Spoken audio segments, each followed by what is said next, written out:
Assalamu alaikum dear students. I hope you will be doing well at home. So this is our new lecture for class 7th. As in the previous lecture we had done almost 5 questions of the exercise. So now let's begin with the next question, which is part F of question number 1. वो कहता है जी, did Bertha think it was a good idea for Grace to work at Clarkmans all summer? क्या आपको लगता Bertha जो है उसके ख्याल से क्या ये अच्छा आइडिया था कि ग्रेस जो है वो अपनी गर्मियों की छुट्टियों में काम करे? सो इसका आंसर जो है वो है नो. आप लिखेंगे no, Bertha did not think it was a good idea for Grace to work at Clarkmans all summer. Okay, so the next question is, from what Grace and Aunt Meg say in their letters, what clues are there to indicate that Grace was having a good time staying with Aunt Meg? इसका जवाब देखते हैं जी हम लोग. So here is the answer. The clues in their letters that indicate that Grace had a good time at Aunt Meg are: Grace says, "I've had a lovely time," and she exclaims, "Oh," in her letter. Here an expression of joy, wonder. Aunt Meg writes that she always wanted a daughter, that she intends to adopt Grace. She describes Grace as the sweetest girl in the world and says that Grace has grown plump and rosy, which suggests that Grace has had a good time. So this is the answer of this question. I know it's a bit long, it's a bit lengthy, but you have to do it. It's actually very easy. Alright, so the next part is, these questions are more difficult, discuss them first. First part है इसका, when did Bertha decide that it would be a good idea to send Grace to her aunt in her place, and how and why did she come to this decision? So there we go with the answer. Bertha decided that Bertha decided that it would be a good idea to send Grace to her aunt's in her place in the middle of the night. She came to the decision after thinking of the idea earlier on that dismissing it as nonsense. She was then unable to forget that she could help her friend and wrestled with the feelings she had. She wanted to go on holiday on her aunt's house, but she knew that Grace needed it more. The next part of the question is, would you say that Bertha really was a good angel? In what way was her sacrifice worthwhile? Yes, Bertha's sacrifice did not have much impact on her, but it permanently changes the lives of Aunt Meg and Grace for the better. ये इसका जवाब है. Alright, so next part आपके सामने ये देखिए, ये रहा. वो कहते हैं जी, answer the following with reference to context. I shall have to manage this affair very carefully. वो कहते हैं जी कि मुझे जो है ये जो मसला है, ये जो मामला है, इसको बड़े अच्छे तरीके से हैंडल करना पड़ेगा.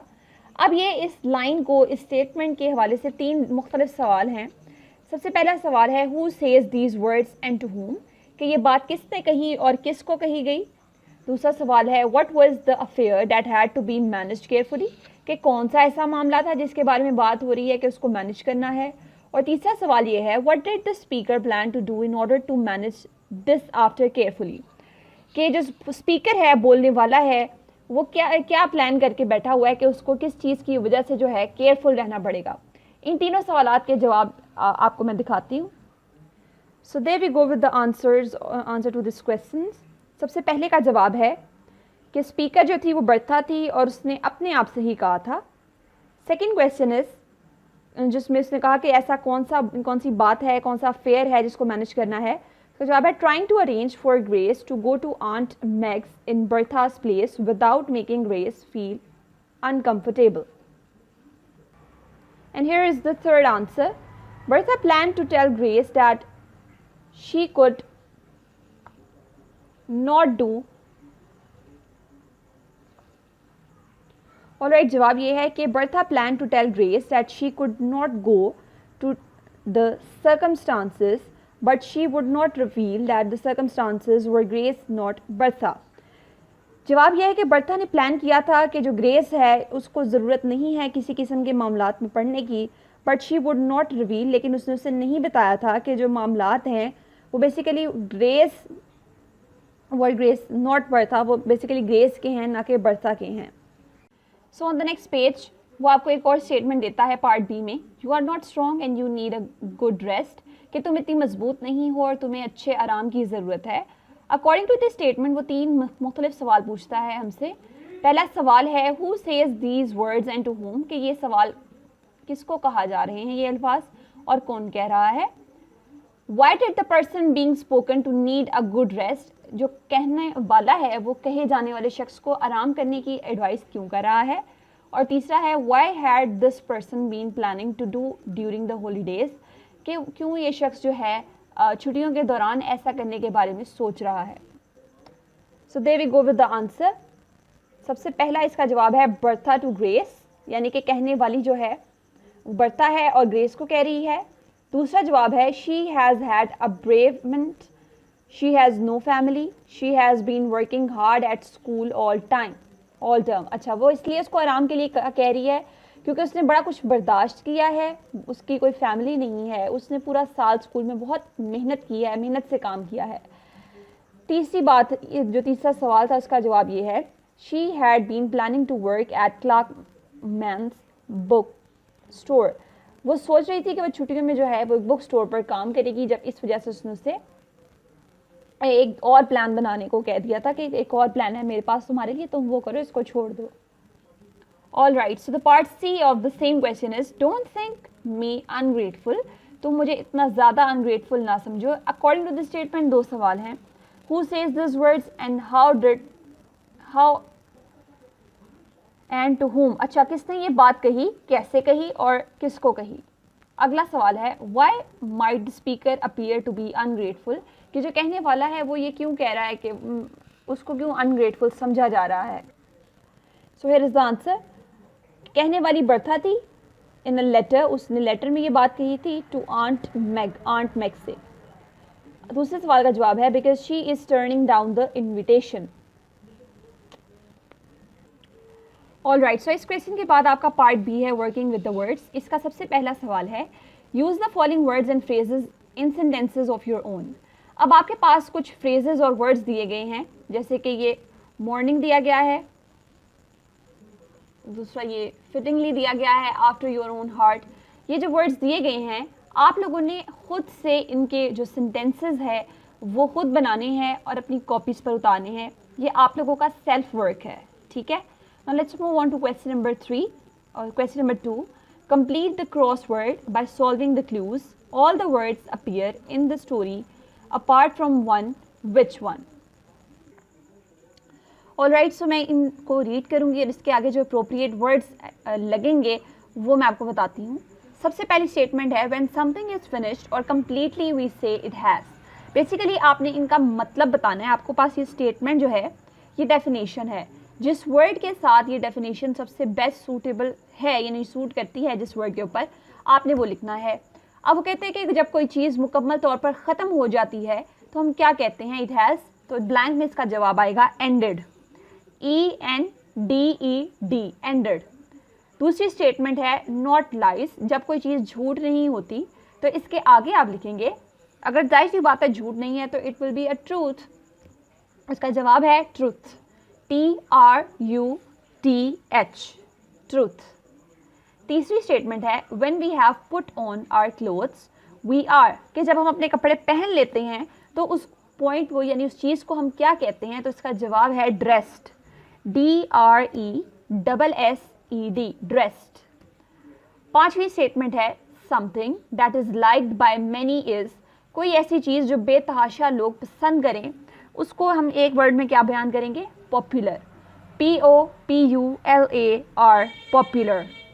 अगली स्टेटमेंट है हमारे पास when you get to the top of something, जब आप किसी चीज़ की ऊंचाई पर चले जाते हैं तो हम कहते हैं यू हैव डैश इट, कि तुमने क्या कर लिया है, यू हैव क्लाइम्ड इट, तुमने चढ़ाई चढ़ ली है, CLIMBED, क्लाइम्ड।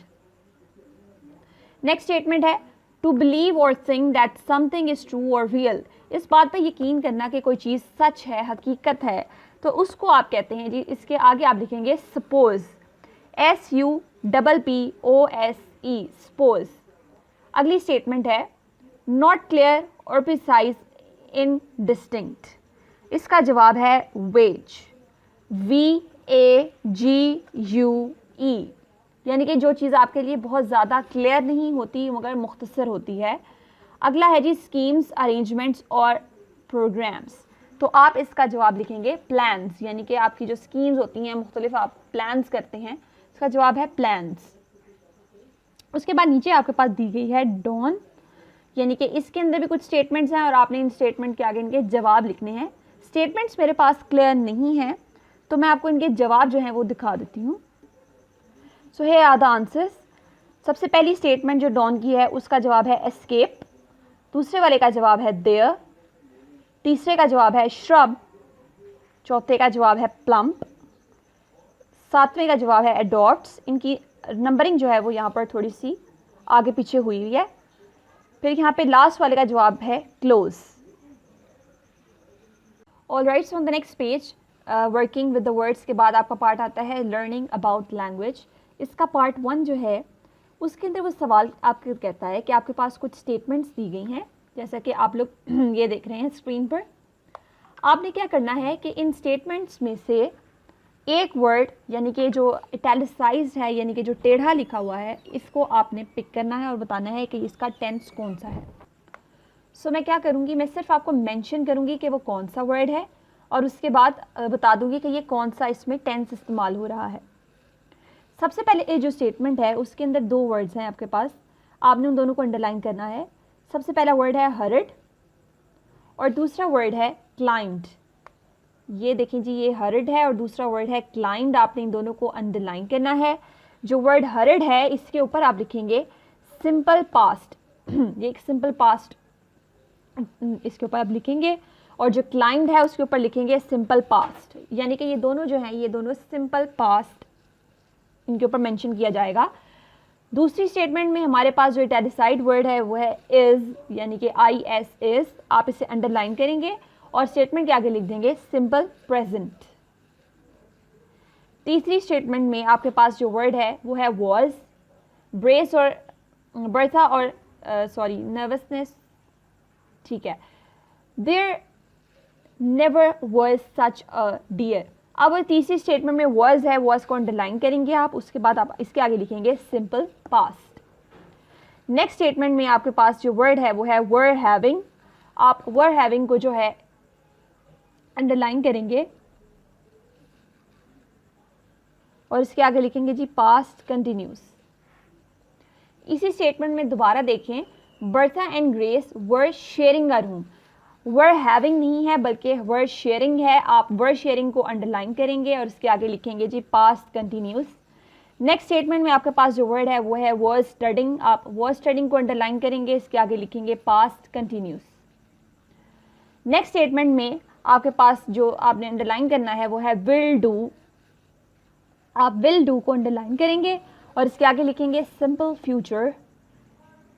लास्ट स्टेटमेंट में आपके पास जो वर्ड है गिवन वो है हैज़ ग्रोन।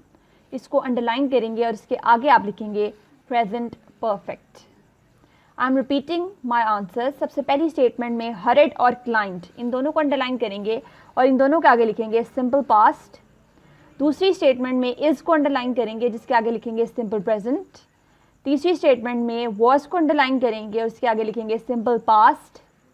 चौथी स्टेटमेंट में वर शेयरिंग को अंडरलाइन करेंगे और इसके आगे लिखेंगे पास्ट कंटिन्यूस। अगली स्टेटमेंट में वॉज स्टडिंग को अंडरलाइन करेंगे, ये भी पास्ट कंटिन्यूस है।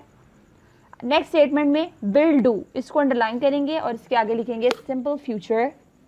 नेक्स्ट स्टेटमेंट में हैज़ ग्रोन को अंडरलाइन करेंगे और इसके आगे लिखेंगे प्रेजेंट परफेक्ट।